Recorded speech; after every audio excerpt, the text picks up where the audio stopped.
Sure, and that too. Of course, and that too. Tatwam asi, and that too. Yeah, right, and that one too.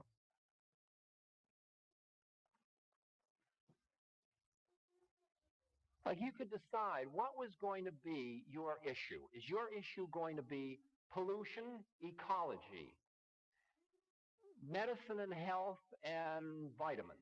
Is your issue going to be beards? Is your issue going to be sexual freedom? Is your issue going to be new kinds of politics and more conscious politics? Is your issue going to be abortion? Is your issue going to be energy crisis? Is your issue going to be...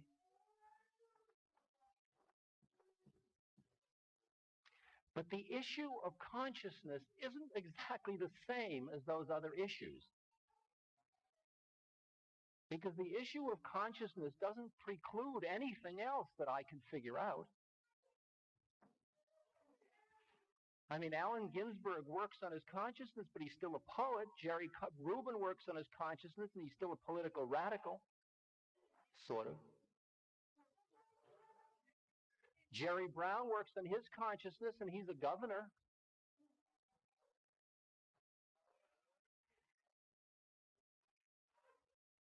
Charles Lloyd. How many musicians work on their consciousness, and they're still musicians? People work in their consciousness, and they still make belts and sandals. People work in their consciousness, and they still have babies, or they have abortions,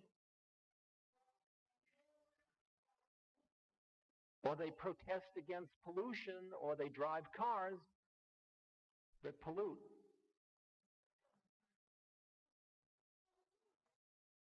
The work on one's consciousness isn't something you do instead of doing something else.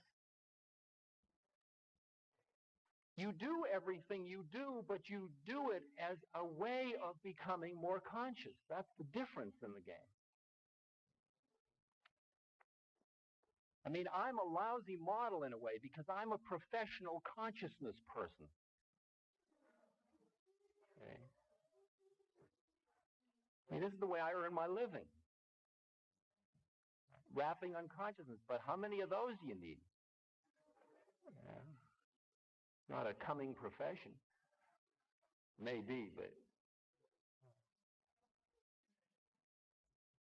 And when you get finished pushing and pulling and grabbing and saying, I got to look holy, that isn't conscious enough. I can't drive a bus because that'll bring me down. No, I can't live in New York City. No, and all these miles. I can't eat that. I can't. You relax. And you say, well, I'll be as conscious as I am. The pendulum swings. And then an interesting thing happens. In that new kind of non-hysterical clinging to holiness, you begin to hear who it is you are in this incarnation. And you begin to understand the concept of dharma, meaning your route through, depending on your incarnation this time.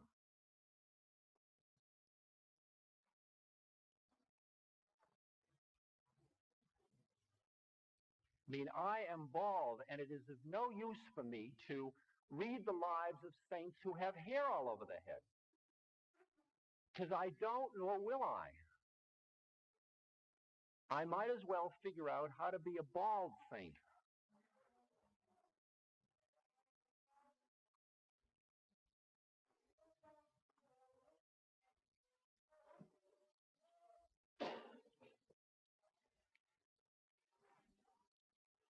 Now, the interesting thing about this evolutionary shift in consciousness or awareness of new levels is that the minute you touch what Gurdjieff called the higher faculty, the minute you go into what we call intuitive awareness, the minute you move beyond your rational mind, you are aware of more, you are quieter, you can stand back further, you can see more clearly, you are less caught, And as a result, everything you do in the worldly plane, you end up being able to do better. Now that is both a curse and a blessing. It is a curse in that most people meditate in order to become more effective in the world. That's the way TM sells it. Get your mantra, and you will be able to have a better job, a better car, a better hi-fi, just through 20 minutes a day. And it's true. That's what's so funny about it. And the Army wants to meditate now. Everybody wants to get into the act now. CIA meditates. Everybody meditates. See? They want to be a better CIA. The Army wants to be a better Army. None of them want to become Arjuna, by the way. They just want to become a better Army. And the beautiful horror of that is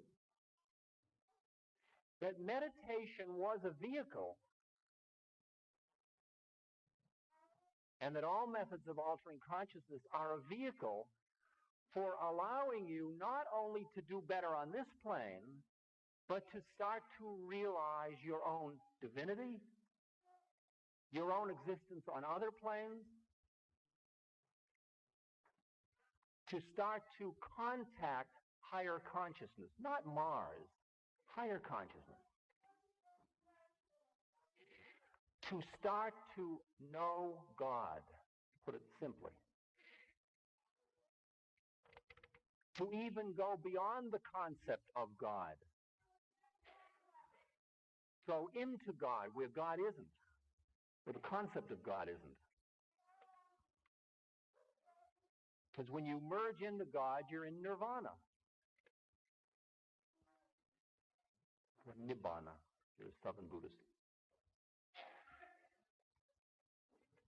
To do what Christ suggested you do, to know the Father, not get hung up with the Son. That's all what's possible in this game. But the problem is, do you see what the guards are at the gates of this game? The guards that keep you from going into the inner temple are the increased power and success you get in the world as a result of any spiritual practices you do. Do you see what I'm talking about? I mean, you wanted sexual prowess, see? And you didn't get it. So you start to meditate. You say, well, since I'm not going to make it on this plane, I guess I'll go to God. And you start to meditate, and you get full of light. Light's pouring out of your third eye. And your body gets light, and the whole thing, and people start to come and saying, will you sleep with me? See? And suddenly, every fantasy you ever had that's been lying dormant there, and how many lifetimes are you going to spend doing that now? Okay. Sorry, I don't have time. I'm going to God. Yeah. That's not me, you know.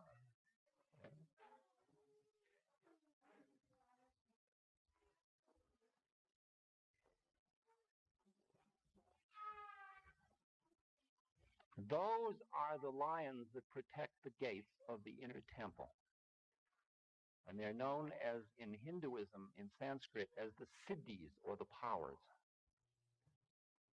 They are your own subtle desires.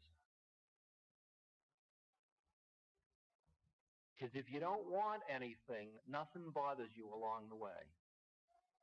People say, well, I started to open my consciousness, and suddenly there were these demons. And I got frightened. You know what you're frightened of? You're frightened of your own desires. Because the only thing demons play upon is stuff in you. If there isn't anything in you, they don't play. They look around and they say, not that one. That one doesn't want anything. Remember when the devil took Christ and said, hey, baby, you can make bread. Look, you can jump. Do it, you know. Come on, I'll show you. And Christ said, no, I don't want any of that stuff. I'm going to the Father. I want to go to God. And how many lifetimes, how many thousands of lifetimes do you spend playing where you awaken in the middle of a life, you start to go, you get a little, and then you settle? It's like playing roulette at Las Vegas. You put down so much bread, you put down $1, and it wins, and you get $2. And then you let the 2 ride, and you get 4. And you let the 4 ride, and you get 8. You let the 8 ride, you get 16. Let the 16 ride, you get 32. 32 ride, you get 4. Then that's 128. 256. Okay. Getting up there. Could do a lot with $256. Okay. Do you want to go for broke? You want to break the bank, or do you want to take the 256? Well, I don't know. $256. I can do a lot with that.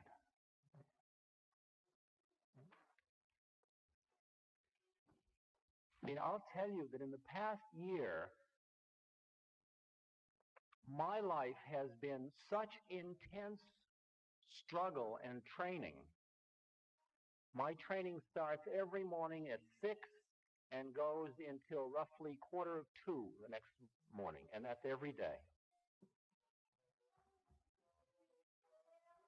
And I am pushed, pulled, and badgered all the time. And I am let out about 3 days a week to go earn a living. Yeah? Mother.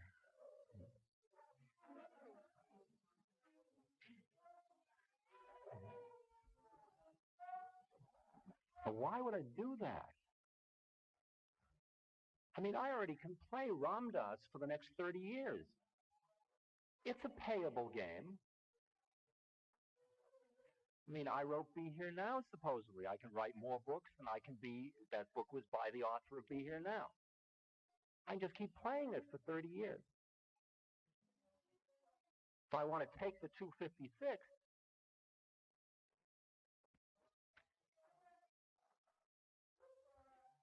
but the addiction of heroin is nothing like this. This is the orgasm with God I'm talking about. This is all of what the mystic poetry is about. This is merging with the Divine Mother.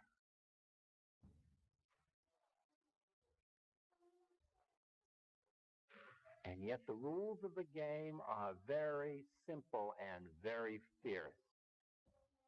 If you push away this one to get there, you're going to get thrown back right on your face. And you've got to keep it together here, and you've got to keep it together there, and you can't be attached to here, and you can't be attached to there.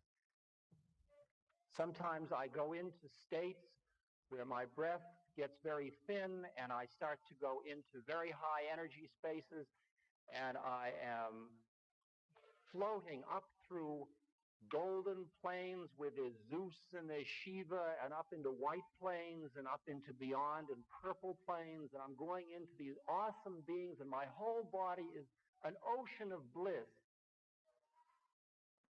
And I suddenly feel this hand, this astral hand on my head saying, go down.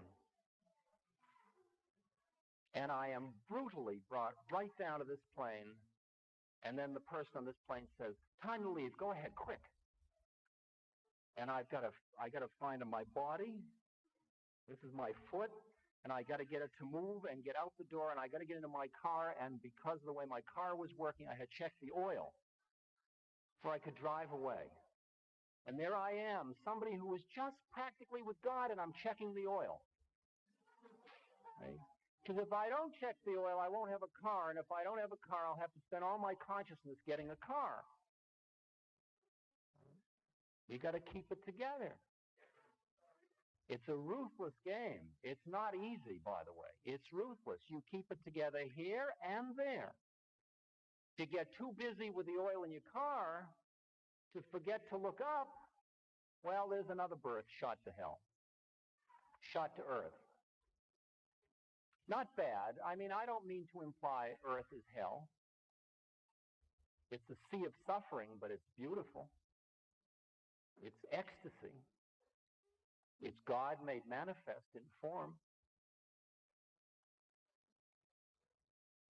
If the minute you take any plane and say, not that one, or I want that, or that one's better than that one, that's why they say, one to me is pleasure and pain.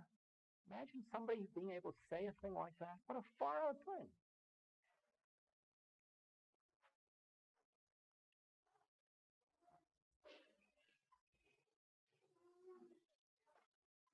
I work with people that are dying a lot, and I don't know whether they're supposed to die or not. And there are some times when I'm with them, and because of the stuff that comes through, they get better. And sometimes the stuff comes through and they die. And I live in the world of thy will be done. Not my, but thy will. Because I'm not attached to whether people should live or die. I'm not even attached to whether I should live or die.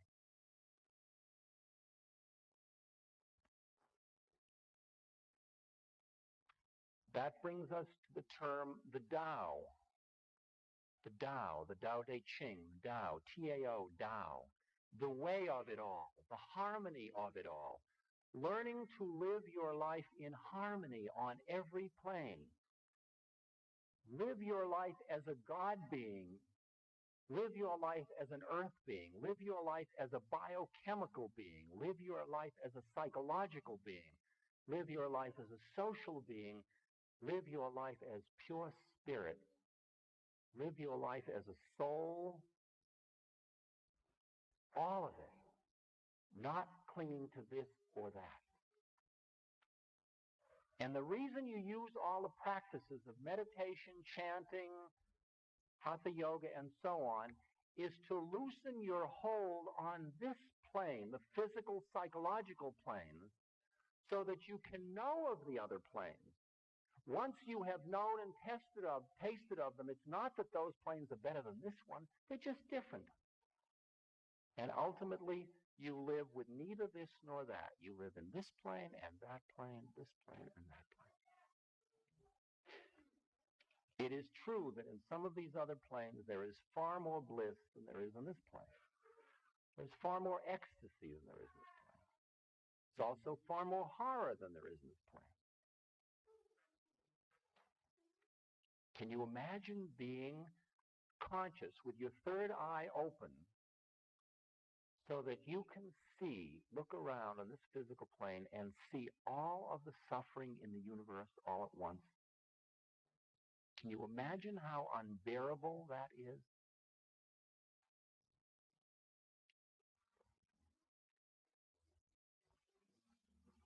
Can you imagine being the holder of the knowledge as you look around and seeing all this suffering of people who aren't quite having it the way they need to have it, that it's all because they are caught in an illusion of their incarnation and they don't want to hear you tell them that? Imagine the horror of that. Talk about the unbearable suffering of the Buddha. The unbearable suffering of the Buddha. You have to be very strong in this game. Very, very strong. Nothing is held from your eyes. It doesn't all get beautiful. To look at the perfection of God on earth, which includes all of the suffering of the universe, and say, that's perfect? And simultaneously be an earthling who is working full time to alleviate the suffering on earth. And live with that paradox day after day. That when a child is crying, you pick up the child and ease the child's crying at the same moment you knew that the crying was perfect and the easing of the crying is perfect. You ready for all that? The predicament is that as you alter your consciousness and get tuned to other planes of existence, this plane becomes just another one of them. It is beautiful and it is sacred and it is a part of God, but it's just another one. And the scary thing is that at that point, you may stay and you may not. There's no guarantees.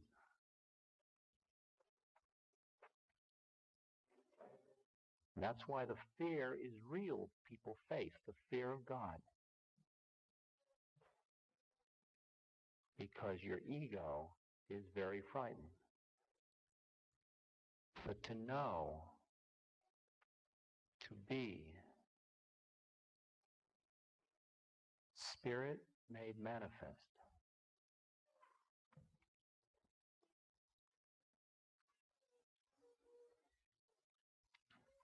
to have touched your soul,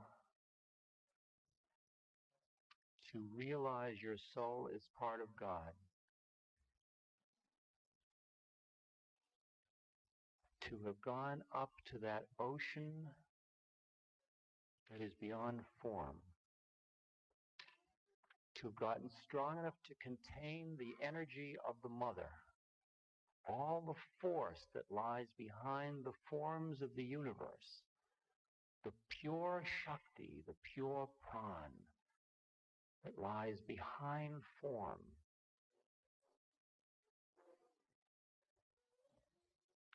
To be able to give up the boundaries of your identity enough to merge into the white light and even beyond, to put your toe into the formless. And then, seeing as you see the entire universe, all of the Buddha fields, all of the worlds, and to see at that point the nature of form, the nature of the divine law, the nature of suffering, and to choose at that point not to merge finally, but to taste of God and to remain in form in order to relieve the suffering of all beings, in order to bring back from that ocean a little bit of the light,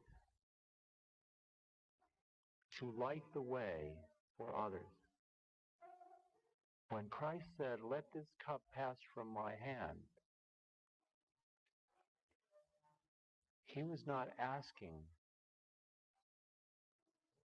to avoid the suffering. He was asking that he need not die at that moment so he could continue to suffer in order to bring the light down to this plane of existence. Sri Aurobindo attempted to do this.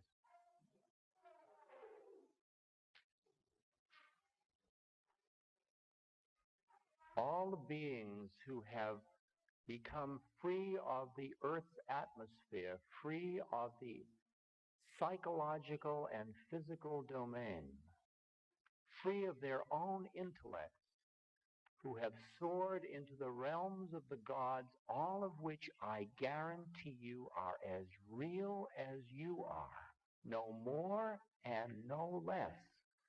And that includes Shiva and Zeus and Ram and Lao Tzu and Buddha and Christ and Cochise and on, American Indians, all different beings who are as real at this moment as you are. They are just on a different frequency.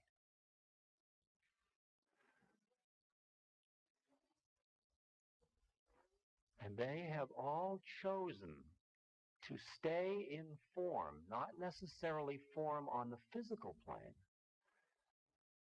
often form on an astral plane, in order to be a transmitter of the light, to bring down the Shakti, to spiritualize the universe around them on the plane they exist on.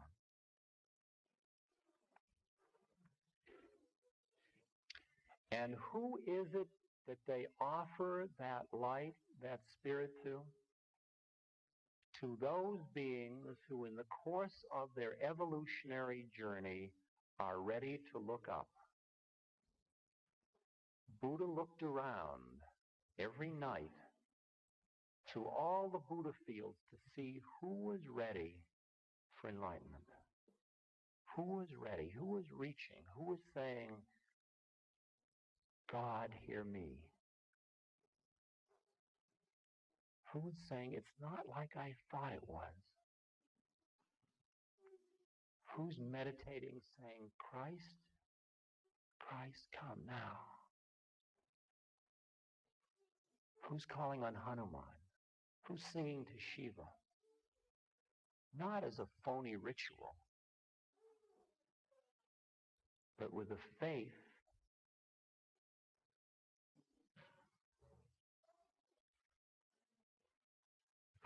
that transcends the reality that they've known. Who's doing all that? Those are the ones on whom grace descends.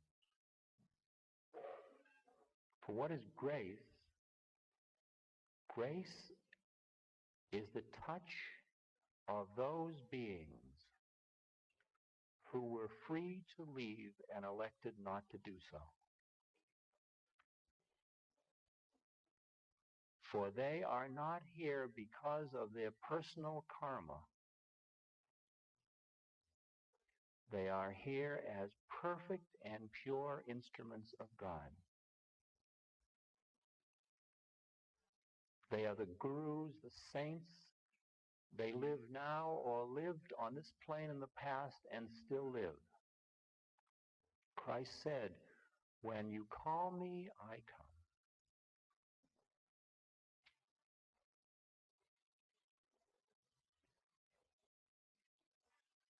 But who calls him in faith? Surrounding you, right by you, at any moment, are the highest beings who have stayed in form only to bring you to liberation. But what is required is that you ask, that you reach up and you say, me. Come on, God, listen, me. I want to go too. I want to know you. I want to know myself. Because what does it turn out? How bizarre. That when you keep going higher and clearer and higher and clearer and higher and clearer, who do you end up being? Ramana Maharshi said it very simply. God, Guru, and Self are the same thing. So who is it that turned out designing the game you think you're stuck in? You did. You designed it. Now you're playing it out. And slowly you will awaken out of it until you are free. And then you're free to continue to play or not. That is the true bodhisattva vow.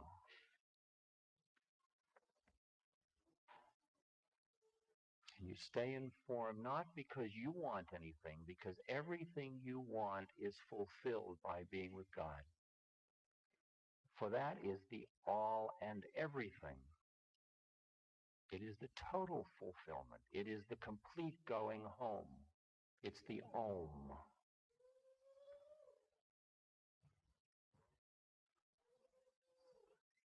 Everything you ever wanted. That's what God was saying. He said it to Adam and Eve. If you get caught in your own mind and in seeing me as an object and pushing me away, you will go through hells until you awaken again to recognize that in the surrender to me, you are fulfilled. You work to get a new car, to have security and pleasure, and then it's all in time and it's passing and you grow old and you die. Because all of earth existence is in time and it is passing show. You're a great success and a moment later you're forgotten. Look on my works, ye mighty, said Ozymandias in despair. But nothing remains but that tablet. But in you is that which is beyond time. It has nothing to do with time. It has nothing to do with space. And once you have let go of the clinging to who you thought you were, you don't push it away, you just don't cling to it. You begin to recognize who you also are. And who you also are is all of it.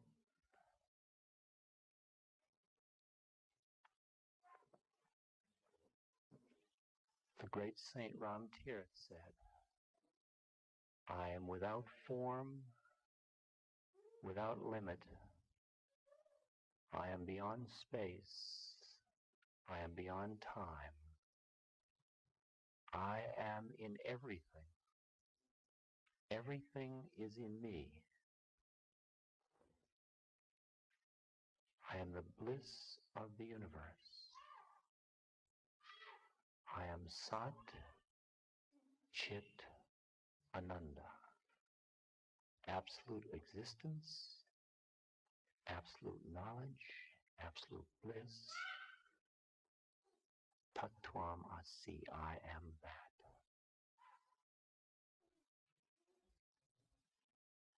We were so busy looking down, we forgot God. Then we go so busy looking at God, we forget to look down. The final liberation is where you look up and you look down. You cling to neither this nor that.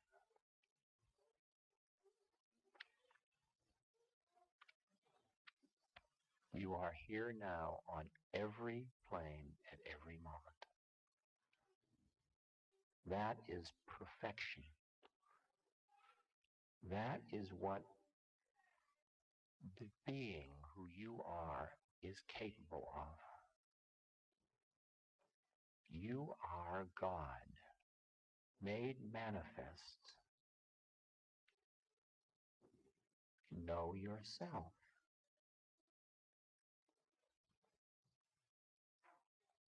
This time, this birth, now.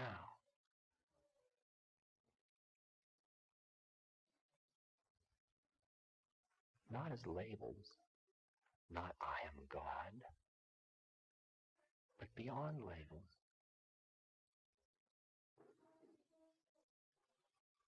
So that every moment of your earth existence is n-dimensional. It's everything in all directions.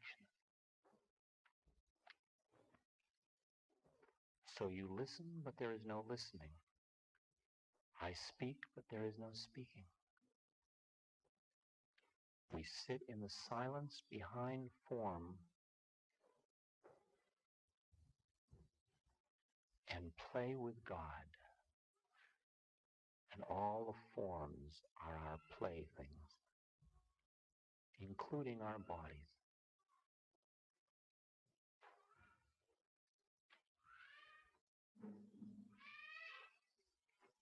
That is the joy that comes with the freedom. Once you know, from then on, there is only play with God. Nothing else. For all form is play. You've really been incredibly patient.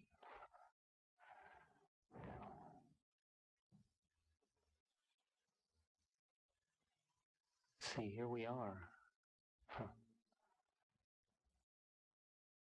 Okay, enough of that. We will now take a break. Those of you that have had enough should leave. For those of you that are leaving now, let me just say, when you leave, don't work to remember anything that happened today. When you leave, smell the air, enjoy the ocean, look at the trees. God is all of it made manifest. Feel your steps, feel your lungs, look at the beings you love and feel your heart. Take joy in your incarnation. Blessings.